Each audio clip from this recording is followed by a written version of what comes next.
ओम नमः भगवते वासुदेवाय। भक्त सरल आध्यात्मिक चैनल को मोर प्रिय भाई भाई मानू गुरुजन मानू अनंत कोटि प्रणाम जनाई मो श्री भक्त वत्सल प्रधान आज गुरु उपरे सुंदर श्लोकटे रही पठन करने संगे संगे आलोचना करने आगे आसी आसतु जानिबा। ध्यानम मूलम गुरुमूर्ति मंत्रम मूलम गुरुवाक्य पूजा मूलम गुरुपाद मोक्षम मूलम गुरुकृपा।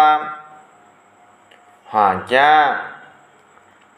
सुंदर भाव जगन्नाथ दास ओडिया भागवत गोटे पद रचना करिसंती। साक्षात गुरु जे ईश्वर गुरु को न मानिब नर। हाँ क्या गुरु ही ईश्वर विषय ज्ञान प्रदान करि शिष्यर मंगल घटी थाए। ज्ञान प्रदान करती बिना ज्ञान रे सत्वगुण प्रसार घटे ना, पापर खंडन हुए ना, ए जीव ईश्वर मार्गी हो पारे ना। पूर्वर मु कही सारी शिक्षा गुरु दीक्षा गुरु सद्गुरु जगत गुरु एसबू पर आलोचना कर सारी। पुणी चारि प्रकार रही ध्यान गुरु स्पर्श गुरु शब्द गुरु स्मरण गुरु एसबू पर मु कही सारी। पुणी पुराण रे गुरु शिष्य पर अनेक उदाहरण रही।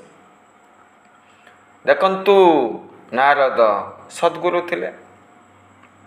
नारद माध्यम ओम नमो भगवते वासुदेवाय ध्रुव प्रहलाद सद्गति हासिल करते। दस्यु रत्नाकर वाल्मीकि होते।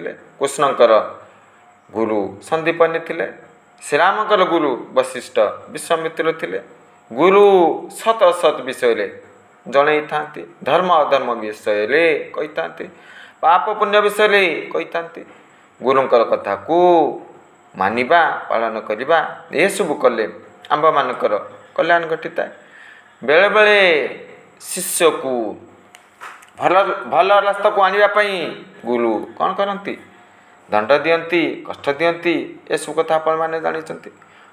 उपमन्यु चक्षु हरैथिले पुणी गुरु कृपा रे हासिल करथिले।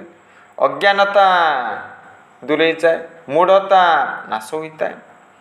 गुरु ज्ञान प्रदान करती से ज्ञान माध्यम रे शिष्य सत असत जानिपारे संसार को नेति नेति करिता ईश्वर मार्गी होता है। आपण माने जानिचंती अज्ञान तिमिरांजस्य ज्ञानांजन शलाकया चक्षुर्मीलितं येन तस्मै श्री गुरवे नमः। एसब कथा आपण माने जानिचंती।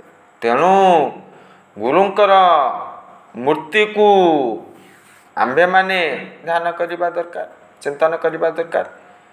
कौन घटब मन संसार मार्गी हम ना, संसार मुखी हम ना। पुणी गुरुंकर वाक्य को अक्षर अक्षर पालन करवा। ओम नमो भगवते वासुदेवाय नारद मुनि कही ना, ध्रुव प्रहलाद जप करते ईश्वर कृपा हासिल करते। गुरुंकर पाद को पूजा करवा। देखंतु समान समय रे गुरु आसुचंती भगवान आसुचंती।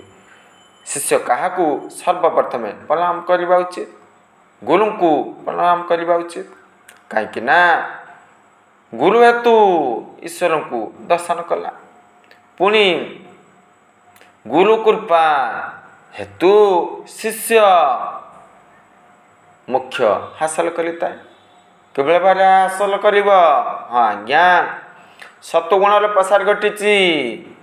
पुण्यमय कार्य लिप्त रहा, सत्पथ चलला, आध्यात्मिक ज्ञान हासिल कला, मन ईश्वर संयोग कला, आध्यात्मिक ज्ञान हासिल कर ईश्वर कृपा हासिल कर कौन घटब मुख्य पाइब। जन्म मृत्यु रूपक चक्र रे ये जीव पड़ब ना। 84 लक्ष जुनि रे भ्रमित हम ना। कौन घटब वैकुंठपुर को जीव।